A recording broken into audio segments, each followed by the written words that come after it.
मुरीद मशरक में है और मैं मगरब में हूँ, तो मेरे मुरीद का सतर खुल जाए तो मैं वहां पर भी जाकर उसकी सतर पोशी करूंगा। और ये मिंबर पर लोग सुना रहे, आगे से लोग सुभान अल्लाह कहते हैं, हम कहते हैं लानतुल्लाह, अल्लाह की लानत हो ऐसा झूठ बोलने वालों के ऊपर, लिखने वालों के ऊपर और बयान करने वालों के ऊपर, जो कुरान और सुन्नत के मुकाबले में इस तरह के अकायद रखते हैं। अच्छा, यहां पर और मशरक को छोड़ दे, आपके जब इलाके के अंदर, आपके शहर के अंदर जब आपके मुरीदीन 15 लाख आपके मुरीदों को काटा गया, मंगोलों ने काटा, और हत्ता कि इतना खून बहा के उसी दरिया से, जिस दरिया को निगाह मार कर रोक दिया करते थे, जिस दरिया के पानी को असा गाड़ कर रोक दिया करते थे, वहां पर मंगोलों के ऊपर तो कोई निगाह नहीं बजी। मंगोलों के ऊपर तो उनकी कोई निगाह, और मंगोल खत्म नहीं हुए, मंगोल भी खत्म नहीं हुए।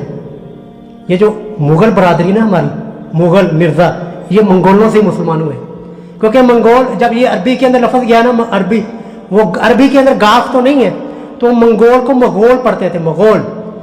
फिर ये और लफ्ज बिगड़ता बिगड़ता मुगल हो गया। अब पाकिस्तान की सबसे बड़ी जो कास्ट है ना, सबसे बड़ी आबादी वो मुगलों की है, ये मिर्जा मुगल ये वही है। तो आपके ये बाबा इजदाद ने इनके तमाम जो मुश्किल कुशा बनाए उनको काटा हुआ है, इनके मुश्किल कुशाओं को फेल किया हुआ है, उनको बताया हुआ है कि जिस दरिया से तुम कहते हो कश्ती को उखाड़ी है, कश्ती को जिंदा किया है, 12 साल की डूबी बारात को जिंदा किया है, उसी दरिया के अंदर इन्हीं के मुरीदों के खून इतना बहा कि वो दरिया का पानी सुरख हो गया। फिर यही नहीं, फिर वो किताबें, तमाम की तमाम किताबें उठाकर हलाकू खान ने उसी दरिया के अंदर, जहां से बाबा जी ने कश्ती को जिंदा किया था, जहां का पानी निगाह मार के वो रोक दिया करते थे, वो तमाम की तमाम किताबें उठाकर उसने दरिया के अंदर फेंकी। और कई दिनों तक मुअर्रिखीन लिखते हैं कि उन किताबों की स्याही की वजह से दरिया का रंग स्याह होकर बहता रहा। कहां थे बुजुर्ग, कहां थे मुश्किल कुशा? यहां पर तो लिखा हुआ किताबों के अंदर कि अगर मेरा मुरीद कोई सवारी से भी गिरने लगे तब भी मैं आकर उसको कैद करके उसको उसकी दस्तगीरी करता हूं। और जब आपके इलाके के अंदर, आपके बगदाद के अंदर, आपके मुरीदों के लोगों ने, मंगोलों ने काट काट कर उनकी खोपड़ियों के मीनार बनाए थे, उनकी लाशों का सत्यानाश किया, तो उस वक्त कहां थे? उस वक्त आपकी दस्तगीरी कहां थी? हमारा मुश्किल कुशा, हमारा दस्तगीर वो है कि वमा कान अल्लाहु लियुअजिज़हु मिन शैइन फिस समावाति वला फिल अर्द। अल्लाह फरमाते हैं कि अल्लाह को जमीन और आसमान के अंदर कोई भी चीज आजिज नहीं कर सकती। इनके जितने भी मुश्किल कुशा है, हजरत अली मुर्तज़ा रज़ियल्लाहु ताला अन्हु को देख रहे हो, दुख बड़ी जिंदगी गुजारी उन्होंने। अपना ही उनका फौजी था जिसने उनको शहीद किया, अब्दुर्रहमान इब्न मुलजम, अपना ही उनका फौजी था, बाद में खारजी होगा, फिर उसी ने हजरत अली रज़ियल्लाहु अन्हु को शहीद किया।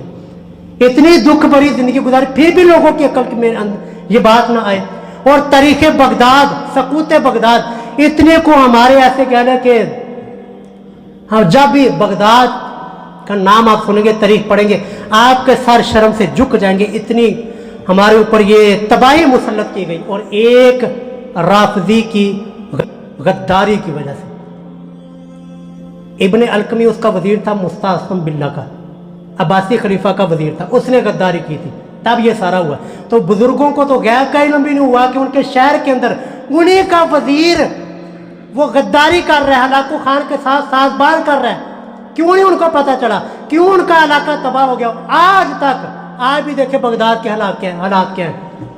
तो ये सारी चीजें मैंने आपको ये बताना चाहता हूँ। मुश्किल कुशा अल्लाह के अलावा कोई नहीं है, अल्लाह के अलावा हाजत रवा कोई नहीं है। जब आप ये बात कहेंगे ना, करेंगे ना, तो लोग नाउज़ बिल्ला फिर अल्लाह को भी बीच में लाएंगे कि अगर शेख अब्दुल कादिर जिलानी ने नहीं बचाया तो अल्लाह ने भी नहीं तो बचाया।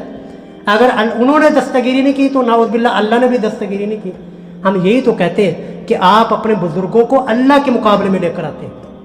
कि हम कहते हैं ये मुश्किल कुशा नहीं, तुम कहते हो अल्लाह भी फिर मुश्किल कुशा नहीं है। हम कहते हैं ये दरबारों के ऊपर बम फटे हैं, तुम कहते हो काबा के अंदर भी तो क्रेन गिरी होते हैं, कहते हैं कि नहीं?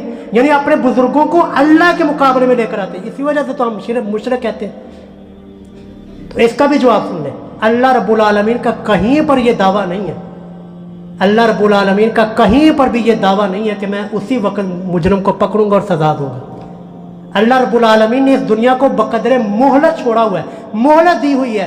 अल्लाह रब्बुल आलमीन ने तो अपने पैगंबरों के सरों के ऊपर आरे चलते हुए देखे, اللہ رب العالمین نے تو حضرت حسین ابن علی جنت کے نوجوانوں کے سردار کو بھی مظلومانہ شہید ہوتے دیکھا ہے. اللہ رب العالمین نے اس دنیا کو مہلت کے اوپر چھوڑا ہوا ہے کہ اللہ رب العالمین فرماتے ہیں فلا تحسبن اللہ غافلا عما يعمل الظالمون. یہ نہ سمجھو کہ اللہ غافل ہے, اللہ سارا کچھ دیکھ رہا ہے.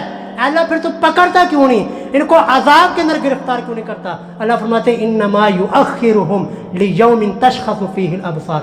اللہ ان کو مہلت دے رہا ہے, پھر جب اللہ پکڑے گا ان بطش ربک لشدید ولو یؤاخذ اللہ الناس ما کسبوا.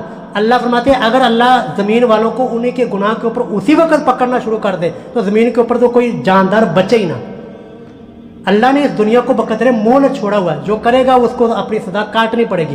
لیکن ادھر تو بزرگوں کے دعوے ہیں کہ اگر کوئی سواری سے گرے گا میں بھاگ کے جا کر اس کو قید کروں گا, پکڑوں گا. اگر کسی مرید کا مشرق میں ہو میں مغرب میں ہوں, یا مرید مشرق میں ہو میں مغرب میں ہوں, تو اگر اس کا سطر کھل جائے تو میں اس کی سطر پوشی کروں گا. یہاں پر تو دعوے ہیں, ہم کہتے ہیں سطر پوشی مشرق کو چھوڑ دیں مغرب کو چھوڑ دیں. آپ کے علاقے کو جب تباہ کیا گیا اس وقت آپ کہاں تھے؟ اس وقت آپ کا غوث الاعظم ہونا, دستگیر ہونا یہ کہاں تھا؟ تو خیر وہ شیخ عبد القادر جیلانی رحمہ اللہ